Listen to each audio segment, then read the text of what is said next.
ప్రశాంతంగా నిద్రపోయేందుకు నీంద్ యాప్లోకి అడుగుపెట్టండి.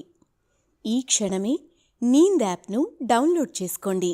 ఒత్తిడిని తగ్గించి ప్రశాంతమైన నిద్రలోకి మిమ్మల్ని తీసుకెళ్లే చక్కని కథలు, ధ్యాన పద్ధతులు, ఆహ్లాదకర సంగీతాన్ని మీరు నీంద్ యాప్లో మాత్రమే వినండి. ఇవే కాకుండా పలు రకాల స్లీప్ ప్రోడక్ట్స్ అయిన sleep gummies, milk mix, sleep tea bags గురించిన సమాచారం తెలుసుకోవచ్చు. ఈ ప్రోడక్ట్స్కి మీరు బానిస అయ్యే అవకాశమే లేదు. వీటిని వాడడం వల్ల మీకు ఎటువంటి సైడ్ ఎఫెక్ట్స్ కూడా ఉండవు.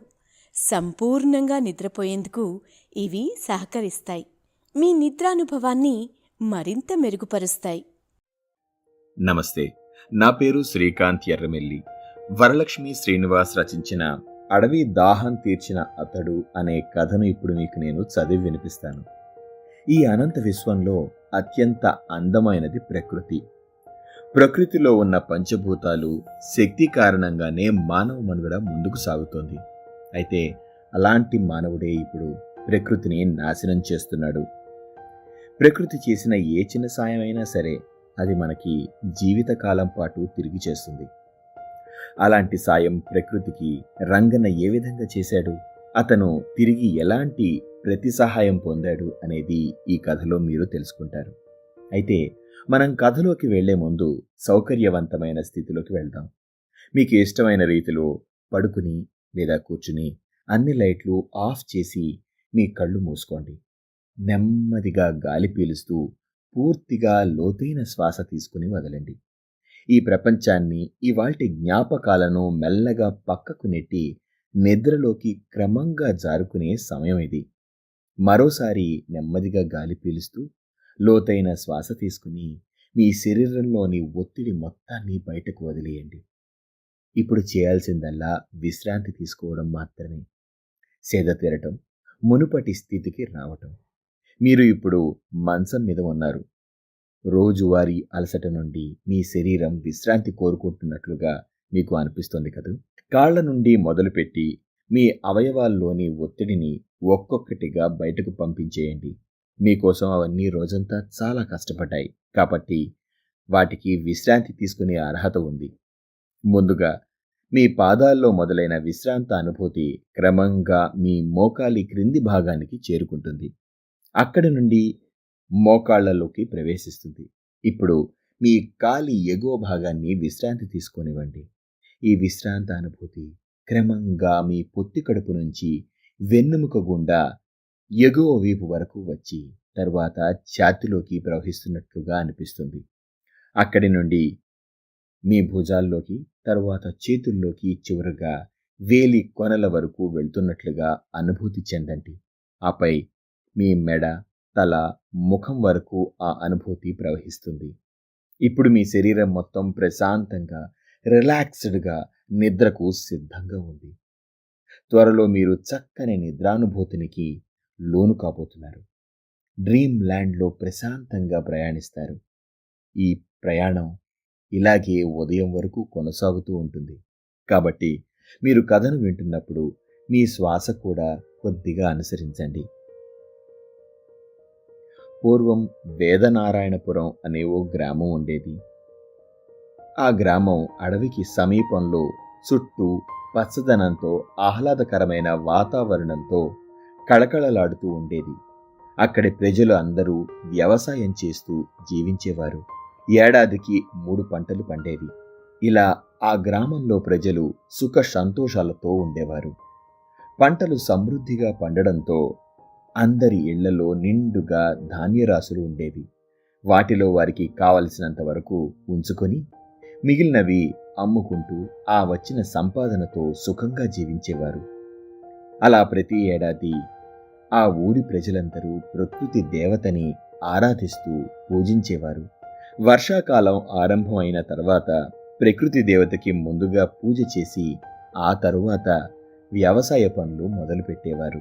అయితే పంటలు బాగా పండుతూ ఉండడంతో పాటు సంపద బాగా పెరగడంతో వేదనారాయణపురం ప్రజలలో అహంకారం కొద్దిగా పెరిగింది.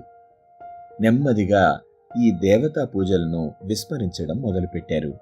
అయినా కూడా వారికి సమృద్ధిగా పంటలు పండుతూ ఉండటంతో మన తెలివి మన కష్టం తప్ప ప్రకృతి దేవత ప్రమేయం ఏమీ లేదని నిర్ణయానికి చాలామంది వచ్చేశారు. దీంతో అప్పటి నుంచి ప్రకృతి దేవత పూజ నుంచి పూర్తిగా పక్కకు నెట్టేయడం మొదలుపెట్టారు. ఆ ఊరిలో రంగన్న అనే ఒక చిన్న రైతు ఉండేవాడు. అయితే ఊరందరూ విస్మరించిన అతను మాత్రం ప్రకృతి దేవతని పూజిస్తూనే ఉన్నాడు. ప్రతి సంవత్సరం వ్యవసాయ పనులు మొదలుపెట్టేవాడు. ఏ సంవత్సరం కూడా ప్రకృతి దేవతను పూజించడం ఆపకుండా తన వ్యవసాయ పనుల ముందు ఇలా దేవత పూజలను కొనసాగిస్తూనే ఉన్నాడు రంగన్న. దీంతో అందరూ అతనిని హేళన చేసేవారు, అవమానించేవారు. అలాగే కొంతకాలం తర్వాత తను గ్రామం కట్టుబాట్లు అతిక్రమించి అందరూ వెళ్తున్న దారిలో కాకుండా అతనికి నచ్చినట్లు ప్రవర్తిస్తున్నాడు. ఈ ఉద్దేశంతో రంగన్నని అక్కడి పెద్దలు గ్రామ బహిష్కరణ విధించి వెలివేశారు.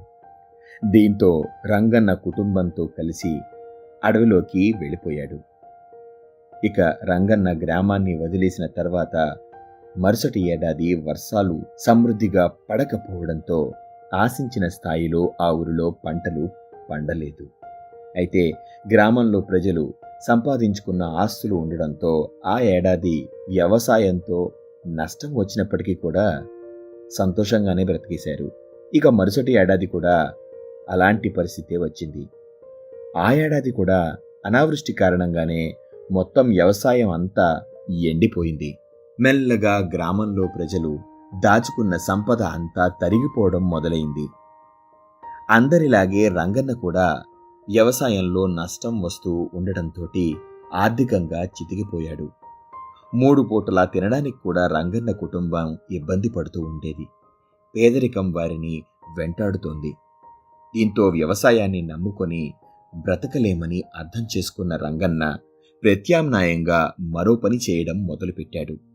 ప్రతిరోజు అడవిలోకి వెళ్ళి ఎండిపోయిన కట్టెలు ఏరుకుంటూ వాటిని పట్టణానికి తీసుకువెళ్ళి అమ్ముకునేవాడు.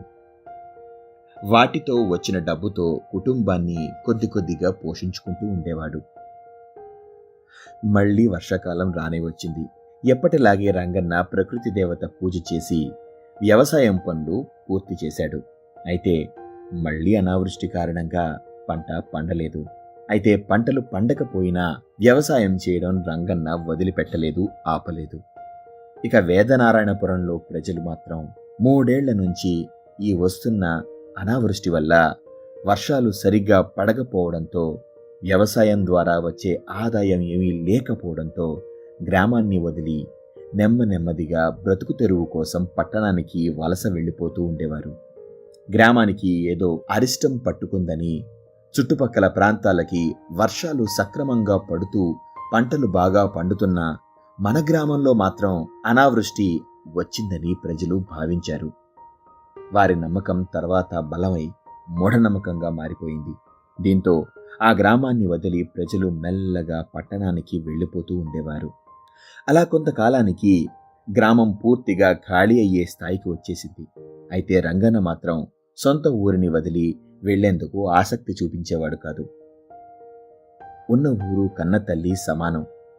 కన్నతల్లికి కష్టం వచ్చిందని వదిలేసి వెళ్ళిపోతే ఆ దేవుడు కూడా క్షమించడు అని రంగన్న భావిస్తూ ఉండేవాడు. ఇక్కడ బ్రతకలేకపోతున్నాం, పట్టణానికి వెళ్ళి అక్కడైనా ఏదన్నా ఉద్యోగం చేసుకుని చిన్న పని చూసుకుని బ్రతుకుదాం అని చెప్పిన భార్యకి కూడా రంగన్న అదే మాట చెప్తూ ఉండేవాడు. ఈ అడవి తల్లి మనకి అండగా ఉండి ఆకలి తీరుస్తోంది. ఈ గ్రామం కన్న తల్లిలాగా మనకి ఆశ్రయం ఇస్తోంది. జీవితంలో ఏ మనిషికైనా ఇంతకు మించి ఇంకేం కావాలి? చరిత్రలో నిలిచిపోయే పనులు చేసే శక్తి నాకు లేదు. నన్ను నమ్ముకొని ఉన్న మిమ్మల్ని పోషించే శక్తి మాత్రమే ఉంది. ఆ అడవి తల్లి, ఈ ప్రకృతి చల్లగా చూసినంతకాలం, ఈ కట్టె మట్టిలో కలిసినంతకాలం మీకు ఏ లోటు లేకుండా చూసుకుంటాను. ఈ ఊరు పొలిమేర కూడా దాటకుండా ఇక్కడే ఎలాగో అలా ఉంటా. అదే నాకు నేను పెట్టుకున్న కట్టుబాటు అని రంగన్న భార్యతో అంటూ ఉండేవాడు. రంగన్న చెప్పిన మాటలు విన్న తర్వాత ఆమె కూడా అతనికి ఉడతా భక్తి సాయం చేస్తూ ఉండేది. ఇలా రంగన్న కట్టెలు అమ్ముకుంటూ జీవనం సాగిస్తూ ఉండేవాడు. కాలం పెట్టే పరీక్షలు తట్టుకోలేక వేదనారాయణపురంలో ప్రజలు వలస వెళ్లిపోయినా రంగన్న మాత్రం తట్టుకొని నిలబడటం, సంతోషంగా బ్రతకడంతో చాలామంది ఆశ్చర్యపోతూ ఉండేవారు. పట్టణంలో ఆ గ్రామానికి చెందినవారు కనిపించిన ప్రతిసారి రంగన్నని చూసి మెచ్చుకునేవారు. ఇలా కాలం గడుస్తున్న కొద్దీ విలయం విజృంభించడంతో ఆ అడవిలో చెట్లు కూడా నీరు లేక ఎండిపోతూ ఉండేవి. అడవిలో పచ్చదనం కనుమరుగు అవుతూ ఉండడంతో అడవి జంతువులు దప్పికతో అలమటిస్తూ ఆకలితో ప్రాణాలు వదిలేస్తూ నెమ్మదిగా చనిపోవడం మొదలుపెట్టాయి.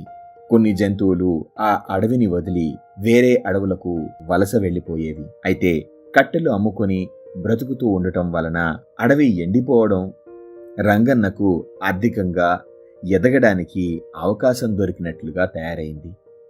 కట్టెలు ఇంకా ఎక్కువగా దొరుకుతూ ఉండేవి. దీంతో ఆ కట్టెలు అమ్ముకొని మిగిలిన డబ్బులతో మెల్లగా ఎడ్ల బండి కొనుక్కుని దానిపై కట్టెలు పట్టణానికి తీసుకువెళ్లి అమ్ముకుంటూ ఉండేవాడు రంగన్న. ఒకప్పుడు కట్టెల మోపు మాత్రమే తీసుకెళ్లే రంగన్న ఎడ్ల బండిపై తీసుకెళ్లి కట్టెలు అమ్ముకునే స్థాయికి ఎదిగాడు. అలాగే ఆర్థికంగా కూడా బాగా వృద్ధిలోకి వచ్చాడు. అయితే అంతరించిపోతున్న అడవిని చూస్తూ రంగన్న బాధపడుతూ ఉండేవాడు. అప్పుడప్పుడు ఎంత ఎదిగినా ప్రకృతిలో ఉండే అందాన్ని ఆస్వాదించే అవకాశం కనుమరుగు అవుతూ ఉండడంతో అతను నిద్రపోయే ముందు ఎక్కువగా ఈ విషయం గురించి ఆలోచించేవాడు. కనుచూపు మేరలో పచ్చదనం కనిపించకపోవడంతో ఆహ్లాదాన్ని అనుభవిద్దామన్నా దొరకకపోవడంతో రంగన్న మానసికంగా కొంత కలత చెందేవాడు. కొంతకాలానికి అతనికి ప్రకృతి నుంచి వచ్చే శబ్దాలతో ఎవరో ఏడుస్తున్నట్లుగా అనిపించేది. ఆకలితో అలమటిస్తున్నట్లు, అంతరించిపోతున్నట్లు, చెట్లు కన్నీళ్లు కురిపిస్తున్నట్లుగా రంగన్నకి అనిపిస్తూ ఉండేది. దీంతో రంగన్న ఆవేదన చెందేవాడు. నాతో పాటు పుట్టి నా కళ్ళ ముందు మాయమవుతున్న ఆ చెట్లు చచ్చిపోతూ ఉంటే వాటి కట్టెలు అమ్ముకొని నేను డబ్బు చేసుకుంటున్నాను, వాటి చావుతో నేను సంపాదన సృష్టించుకుంటున్నాను అనే బాధ అతనికి ఎప్పుడూ ఉండేది. ఎప్పటిలాగే రంగన్న ఒకరోజు అడవిలోకి వెళ్లి కట్టెలు ఏరుతాడు. అదే సమయంలో ఎవరో గొంతు తడి ఆరిపోయి దాహం దాహం అని అంటూ ఉన్నట్లుగా స్వరం, కేకలు వెళ్ళినట్లు వినిపిస్తూ ఉంటాయి రంగన్నకు. దాంతో ఆ చుట్టూ ఎవరైనా మనుషులు ఉన్నారా అని తేరిపార చూస్తాడు రంగన్న. కనుచూపు మేరలో అతనికి మనుషుల ఆనవాళ్లు కనిపించవు. దాహం కేకలు మాత్రం రంగన్న చెవులకి వినిపిస్తూనే ఉంటాయి. దీంతో ఇక ఆ దాహం అనే శబ్దం ఎక్కడి నుంచి వస్తోందా అని రంగన్న మరింత పరిశీలనగా వెతకడం మొదలు పెడతాడు. అప్పుడు అతనికి తన ఎండిపోయి ఉన్న ఒక వేప చెట్టు కనిపిస్తుంది. ఆ చెట్టు పూర్తిగా ఎండిపోయి ఇక కూలిపోవడానికి సిద్ధంగా ఉంటుంది. ఓ విధంగా చెప్పాలంటే కొన ఊపిరితో ఉంటుందన్నమాట. ఆ చెట్టు నుంచి దాహం దాహం అంటూ శబ్దాలు వస్తున్నాయి. చెట్టు నుంచి దాహం అని శబ్దం రావడంతో రంగన్న ముందు ఆశ్చర్యపోతాడు. చెట్టుకి కూడా మనలాగే ప్రాణం ఉంటుంది కదా, ఈ నీళ్లు లేక మనుషులే ప్రాణాలు పోగొట్టుకుంటున్నారు, ఇక చెట్లు ఒక లెక్క అని రంగన్న మనసులో అనుకుంటాడప్పుడు. దప్పిక తీర్చమని అడుగుతున్న ఆ చెట్టుకి గుక్కెడు నీళ్లు పోస్తే మనకి కలిగే నష్టం ఏముంటుందిలే అని రంగన్న అనుకుంటాడు. తన దగ్గర ఉన్న నల్ల డబ్బాని తీసుకుని వేప చెట్టు మీద నీళ్లు పోస్తాడు. ఆ నీళ్లతో తడిచిన చెట్టు దాహం తీర్చుకుంటున్నట్లు శబ్దం చేస్తుంది. అలాగే రంగన్న వేస్తున్న నీళ్లు ఆ చెట్టు మొదళ్లకి చేరుతాయి. దీంతో ఎంతో కాలంగా దాహంతో అలమటిస్తున్న వేప చెట్టు కాస్త సేద తీరుతుంది.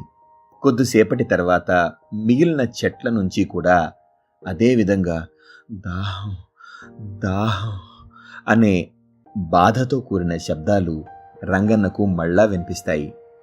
చెట్ల నుంచి వస్తున్న ఆ శబ్దాలు రంగన్న చెవులకి తాకుతాయి. దీంతో అతని మనస్సు చలించిపోతుంది. అతని కళ్ల ముందు ఇన్ని ప్రాణాలు దాహంతో అలమటిస్తూ ఉండటంతో అతని మనస్సు కరిగిపోతుంది. దీంతో వెంటనే ఖాళీ ఎడ్లబండిపై ఇంటికి వెళ్తాడు. అక్కడ పెద్ద పెద్ద డబ్బాలు తీసుకుని కొంత దూరంలో ఉన్న నదీ ప్రవాహం దగ్గరకు నెమ్మదిగా వెళ్తాడు. ఇన్నేళ్లుగా నా ఆకలి తీరుస్తున్న అడవికి కష్టం వచ్చింది. దప్పికతో చెట్లు అన్నీ అల్లాడిపోతున్నాయి. నీ దారి మార్చుకునే అవకాశం ఉంటే ఒక్కసారి నా అడవికి వచ్చి చెట్ల దాహం తీర్చు. వాటి దాహం తీర్చడానికి నా ప్రయత్నం నేను చేస్తాను అని చెబుతాడు ఆ నది ముందు రంగన్న. నదిలోని నీటిని అలా డబ్బాలలో పెట్టుకుని నెమ్మదిగా రంగన్న అతి కష్టం మీద అడవికి తీసుకువెళ్ళి ప్రతి చెట్టుకి మొదట్లో నీళ్లు పోస్తాడు. ప్రతిరోజు అలా చేస్తూ ఉండటంతోటి రంగన్న ప్రవర్తనని చూస్తున్న అందరికీ చాలా వింతగా అనిపిస్తుంది. నదీ పరివాహక ప్రాంతంలో ఉన్నవారు రంగన్నని పిచ్చోడుగా చూస్తూ ఉంటారు. అడవికి దాహం తీర్చే పిచ్చోడిని ఎవరైనా చూడాలంటే వేదనారాయణపురం వెళ్ళండి అని కొంతమంది ఎద్దేవా చేస్తారు. దీంతో ఆ చుట్టుపక్కల ప్రాంతాల్లో రంగన్న చేస్తున్న పని గురించి కథలుగా చెప్పుకోవడం ప్రజలు మొదలు పెడతారు. వేదనారాయణపురంలో రంగన్న అనే ఓ పిచ్చోడున్నాడు. నదిలో నీళ్లు తీసుకువెళ్ళి అడవిలో చెట్లకు దాహం తీరుస్తున్నాడట అంటూ చెప్పుకునేవారు మొదలవుతారు. ఆ మాట ఆ నోట పాకి రాజుగారి వద్దకి చేరుతుంది. అలాగే పట్టణంలో రకరకాల పనులు చేసుకుని రకరకాల జీవితాలు గడుపుతున్నటువంటి వారు వేదనారాయణపురం ప్రజలకి కూడా వేరే ప్రదేశాల్లో ఉన్న వాళ్ళకు కూడా తెలుస్తుంది. ఇక రంగన్నని పిచ్చోడు అని అందరూ అంటూ ఉంటే రాజుగారు కూడా అసలు ఆ పిచ్చోడు చేసే పనులు చూడాలనే ఆసక్తితో వేదనారాయణపురం వెళ్ళాలని అనుకుంటాడు. ఇక వేదనారాయణపురం ప్రజలు కూడా ఆ గ్రామానికి తిరిగి చేరుకుంటారు. వారు రంగన్న చేస్తున్న పనిని చూస్తూ ఉంటారు. కొంతమంది చిన్న పిల్లలు రంగన్నన దగ్గరికి వచ్చి, తాత ప్రతిరోజు నువ్వు ఏం చేస్తున్నావు అని ఆశ్చర్యంగా అడగడం మొదలు పెడతారు. పిల్లల మాటలకి రంగన్న నవ్వుతూ, అడవిలో మొక్కలకి దాహం వేస్తోంది కదా, అందుకే వాటికి దప్పిక తీరుస్తున్నాను. ఈ నీళ్లు తీసుకెళ్లి ఆ ఎండిన మొక్కలు అడవిలో ఉన్న వాటికి పోస్తున్నాను అని చెప్తాడు. మొక్కలకి ఎందుకు దాహం వేస్తుంది తాత అని పిల్లలు అడుగుతారు. మీరు ప్రతిరోజు నీళ్లు తాగుతారు కదా, ఎందుకు అని రంగన్న పిల్లల్ని ప్రశ్నిస్తాడు. మాకు దాహం వేస్తుంది కాబట్టి నీళ్లు తాగుతాం అని పిల్లలు జవాబిస్తారు. మనలాగే చెట్లకి కూడా ప్రాణం ఉంటుంది కదా, అందుకే అవి మన కోసం రకరకాల పండ్లను ఇస్తాయి. పైగా మరి ఆ పండ్లన్నీ ఇవ్వాలంటే వాటికి శక్తి కావాలా వద్దా? ఆ శక్తి వాటికి కేవలం ఈ నీటి నుంచే వస్తుంది. నీళ్లు లేకపోతే ఇవి చచ్చిపోతాయర్రా. మరి చచ్చిపోతే మనకి పండ్లు ఇవ్వమని మనం ఎలా అడుగుతాం చెప్పండి అని రంగన్న పిల్లలకి చెబుతాడు. రంగన్న మాటలు కాస్త వింతగా ఉన్నా పిల్లలకి మాత్రం బాగా అర్థమవుతుంది. దీంతో వాళ్ళందరూ కూడా నదిలో నీళ్లు తీసుకుని తమ చిట్టి చేతులతో తమ ఇంటి సమీపంలో ఉన్న మొక్కలకి పోస్తూ ఉండటం మొదలు పెడతారు. ఇలా రంగన్న చేసిన పని ఊళ్ళో పిల్లలందరూ చేస్తూ ఉంటారు.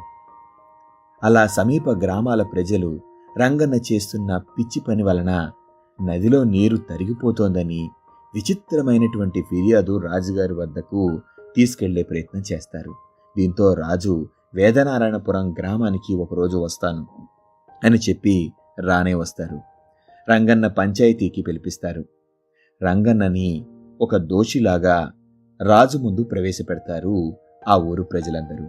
రాజు రంగన్న వైపు చూస్తూ, రంగన్న, మీరు గత కొంతకాలంగా నదిలో నీటిని తీసుకువెళ్ళి అడవిలో చెట్లకి మొక్కలకి పోస్తున్నారని విన్నాను.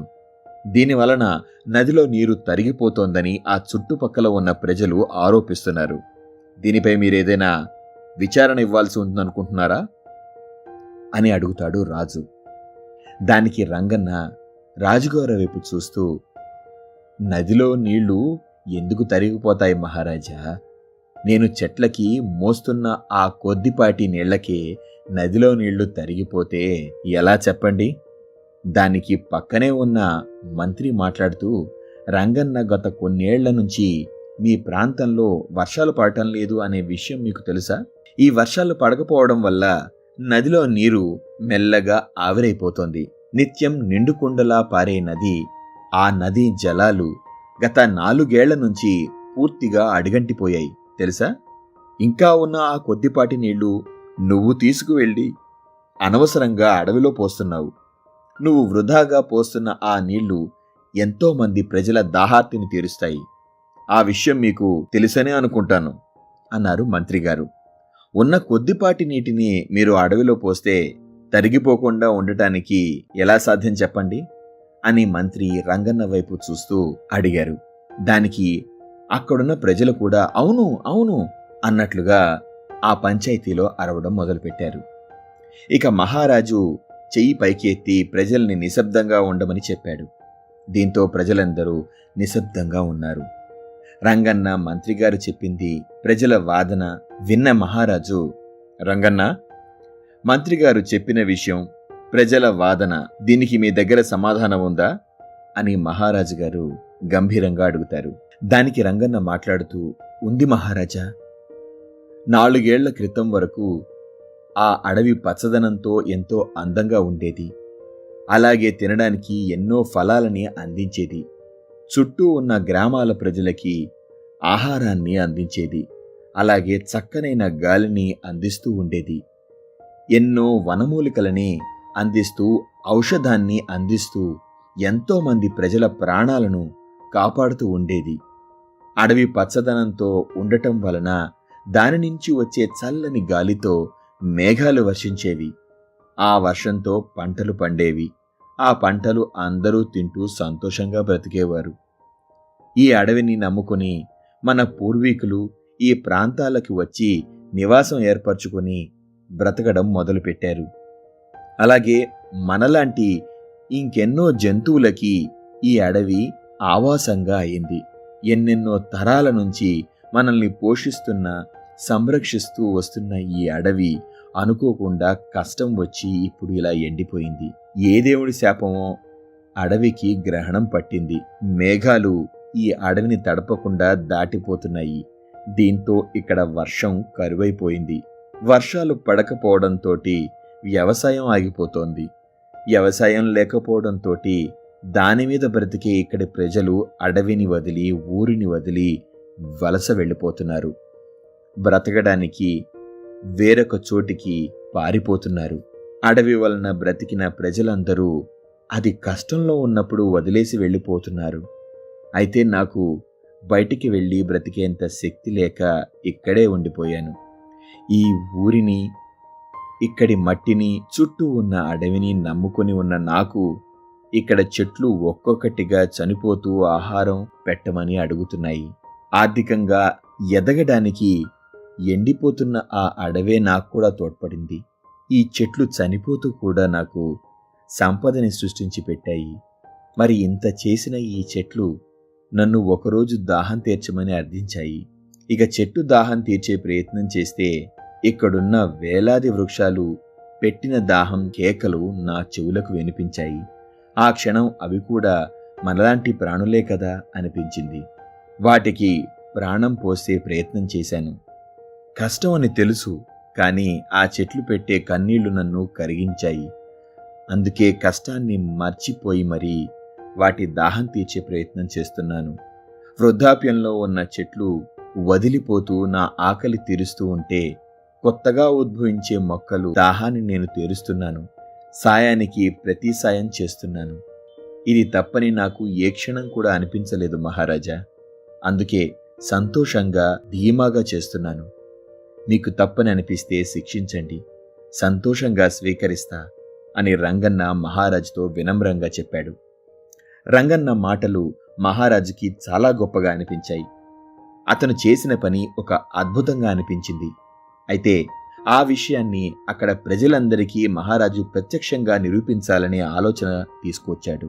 దాంతో మహారాజు మాట్లాడుతూ, రంగన్న, నీకు సాయం చేసినందుకు ఆ అడవికి ప్రతి సహాయం చేయడానికి పూనుకున్నావు. అయితే ఆ సాయాన్ని స్వీకరించిన అడవి మళ్ళీ నీకు ఒకప్పటిలాగా సాయం చేస్తుందా? నువ్వు వ్యవసాయం చేయకపోవడానికి, నువ్వు వ్యవసాయం ఇప్పుడు చేయాలనుకోవడానికి సాయం చేస్తుందా? వర్షాలు పడటానికి సాయం చేస్తుందా? ఔషధాలన్నీ నీకు మళ్లీ తిరిగి అందిస్తుందా? ఆహారాన్ని నీకు సమకూర్చగలుగుతుందా అని అడిగారు. దానికి రంగన్న మాట్లాడుతూ, ఏమో ప్రభు, ఇప్పటికే ఆ అడవి వంట కలపగా ఒక సాయం చేస్తోంది. ఇంక పెద్దగా సాయం చేయాలని కూడా ఆశించలేదు అని చెబుతాడు రంగన్న. అయితే పద, ఇప్పుడు అడుగు. నువ్వు అడిగిన సాయం కాదనకుండా చేస్తే అప్పుడు నువ్వు చేసింది మంచి అని నమ్ముతాను అని మహారాజు గంభీరంగా చెప్పాడు. దీంతో మహారాజు రంగన్నతో పాటు అక్కడి ప్రజలందరూ కూడా ఆ అడవి దగ్గరికి వెళ్తారు. అక్కడ అడవి పచ్చదనంతో నిండుగా కనిపిస్తుంది. రంగన్న అడవి వైపు చూస్తాడు. అప్పటికే వర్షాకాలం మొదలు కావడంతో ఆకాశంలో నెమ్మదిగా ఈ పచ్చదనం వల్ల మేఘాలు కదులుతూ ఉంటాయి. అడవి వైపు చూసిన రంగన్న చేతులు జోడించి ప్రకృతిని కోరుకుంటాడు. అడవి తల్లి, ఓ ప్రకృతి కరుణించాలి, మేఘాలు కదిలి రావాలి, వేదనారాయణపురం ఒకప్పటిలాగా వర్షంతో పులకరించిపోవాలి. ఇది నా మొదటి మరియు చివరి కోరిక అని రంగన్న వేడుకుంటాడు. రంగన్న అలా కోరిన తడవునే ప్రజలందరూ కూడా ఆ అడవి వైపు చూస్తారు. ఆకాశంలో మేఘాలు ముందుకి వస్తూ ఉంటాయి. 4 ఏళ్ల తర్వాత మళ్ళీ ఈ ప్రాంతంలో వర్షం పడుతుందా, రంగన్న కోరిక నెరవేరుతుందా అని ఆతృతగా ఎదురుచూస్తూ ఉంటారు ప్రజలు. కొద్దిసేపటికి ఒక్కసారిగా చల్లదనం ఆవరిస్తుంది.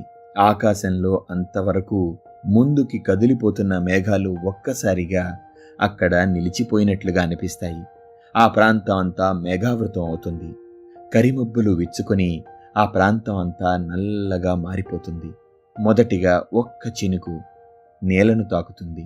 తరువాత చినుకుల సవ్వడి మొదలవుతుంది. ఆపై పడిన వర్షం వేగం పెంచుకుంటుంది. అలా వర్షం కుంభవృష్టిగా మారుతుంది. దీంతో 4 ఏళ్ల తర్వాత వర్షాన్ని చూసిన ప్రజలు అందరూ ఆనందంతో కిరింతలు కొడుతూ ఉంటారు. రంగన్న కళ్లల్లో ఆనంద భాష్పాలు కనిపిస్తాయి. అయితే అతని కళ్ళ నుంచి వస్తున్న ఆనంద భాష్పాలు వర్షం చినుకులు మాయం చేస్తాయి. మహారాజు కళ్లల్లో కూడా ఆనందం తొణికిసలాడుతుంది. ఒక చిరునవ్వు గంభీరంగా మహారాజు మొహంలో కనిపిస్తుంది. మహారాజు రంగన్న దగ్గరకు వచ్చి అతనికి చేతులు జోడించి నమస్కరిస్తాడు. ఈరోజు రాజ్యానికి, ఈ రాజ్యంలో ఉన్న ప్రజలకి మీరు చేసిన సాయం సాధారణమైనది కాదు. చరిత్రలో నిలిచిపోయేంత గొప్ప సాయం చేశారు మీరు. ఆ భగీరథుడు ఆకాశగంగని భూమి మీదకు ఎలా తీసుకువచ్చాడో ఎవరికీ తెలీదు. కానీ ఇప్పుడు సాక్షాత్తు అపర భగీరథుడు లాంటి మిమ్మల్ని చూస్తే అదృష్టం మాకు కలిగింది. సామాన్యుడిగా కనిపించే అసామాన్యమైన మీరు, ఈ రాజ్యం ప్రజలు మీకు ఎప్పటికీ రుణపడి ఉంటారు అని మహారాజు అంటారు. ఆ సందర్భంలో మహారాజు మాటలకి రంగన్న సంతోషిస్తాడు. అలాగే సాక్షాత్తు మహారాజు అంత గొప్ప గౌరవం అతనికి ఇవ్వడంతో రంగన్నకి మాటల్లో చెప్పలేని ఆనందం కలుగుతుంది. అంతవరకు పిచ్చోడు అనుకున్న ప్రజలు రంగన్నకి దండాలు పెట్టడం మొదలు పెడతారు. అపర భగీరథుడు రంగన్న జై హో జై హో అంటూ కీర్తిస్తారు. మహారాజు చెయ్యి పైకి ఎత్తి అందరినీ నిశ్శబ్దంగా ఉండమని చెబుతాడు. తరువాత అతను మాట్లాడుతూ, రంగన్న చేసిన పని ద్వారా మనమందరం గొప్ప విషయాన్ని తెలుసుకున్నాం. సాయానికి ప్రతి సాయం ఈ సృష్టిలో ఎప్పటికీ గొప్పది. అలాగే మనం ఎన్నో విధాలుగా ఉపయోగపడే చెట్లని రక్షించుకోవాల్సిన బాధ్యత ప్రతి ఒక్కరి మీద ఉంది. జీవకోటి మనుగడకి ఆశ్రయం కల్పించే ఈ చెట్లకి మనం జీవితాంతం రుణపడి ఉండాలి. ఈ చెట్లని దైవంతో సమానంగా భావించాలి. ప్రతి ఒక్కరూ మొక్కలు నాటాలి. ఆ మొక్కల్ని సంరక్షించే ప్రయత్నం చేయాలి. మన భవిష్యత్తు తరాలకి ఆ మొక్కలు గొప్పగా సాయం చేస్తాయి. మరి అవకాశం ఉన్న ప్రతి చోట అడవిని సృష్టించాలి. ఇన్నేళ్లు మనకి సాయం చేసిన ఈ అడవిని విస్మరించడం వలనే కరువుతో రాజ్యంలో ప్రజలు అల్లాడిపోయారు. ఆకలి తీర్చుకోవడం ఎంత ముఖ్యమో ఆ ఆకలి తీర్చే చెట్లని, ఆ చెట్లకు ఉన్న అడవిని గౌరవించడం కూడా, పూజించడం కూడా చాలా అవసరం. ఇకపై నా రాజ్యంలో ప్రతి పండుగని ప్రతి ఏడాది ఘనంగా నిర్వహిస్తాము. ప్రకృతి పండగ ప్రత్యేకమైన పండుగగా గౌరవిద్దాం. అడవుల సంరక్షణ నా రాజ్యంలో మొదటి ప్రాధాన్యత అవుతుంది అని మహారాజు ప్రజలందరి మధ్యలో చెబుతారు. ఇక రంగన్న కారణంగా వేదనారాయణపురం మళ్ళా 4 ఏళ్ల తర్వాత సస్యశ్యామలంగా అవుతుంది. ప్రజలందరూ ఏరువాకతో పొలాల్లో అడుగుపెట్టి వ్యవసాయం మొదలు పెడతారు. ఏరువాక మొదలుపెట్టిన ముందుగా ప్రకృతి పండగను ఎప్పట్లాగే ఘనంగా నిర్వహిస్తారు. ఈ పండుగలో చెట్లని పూజించి గౌరవించడం మళ్ళా మొదలు పెడతారు. తరువాత వ్యవసాయం మొదలు పెడతారు. ఇక ఈ గ్రామం ప్రజలైతే ఆ ప్రజలే రంగన్నని దేవుడి కంటే గొప్పగా గౌరవించడం మొదలు పెడతారు. అతడికి పండుగలో ప్రాధాన్యతనిచ్చి మొదటి స్థానంలో ఉంచుతారు. రంగన్నలా అడవుల సంరక్షణ కోసం కృషి చేసే చాలామంది ప్రస్తుత సమాజంలోనూ ఉన్నారు. వారందరినీ ఖచ్చితంగా మనం గౌరవించాలి. అలాగే వేదనారాయణపురంలో వచ్చిన పరిస్థితి ప్రస్తుతం మన ప్రపంచంలో రాకుండా ఉండాలంటే ప్రతి ఒక్కరూ మొక్కలు నాటాలి, వాటిని సంరక్షించుకోవాలి. అడవి దాహం తీర్చి ప్రజలకి గొప్ప సాయం చేసిన రంగన్న రాజ్యంలో తనకొచ్చిన కీర్తిని గుర్తు చేసుకుంటూ చాలా కాలం తర్వాత ప్రశాంతతతో నిద్రలోకి జారుకున్నాడు.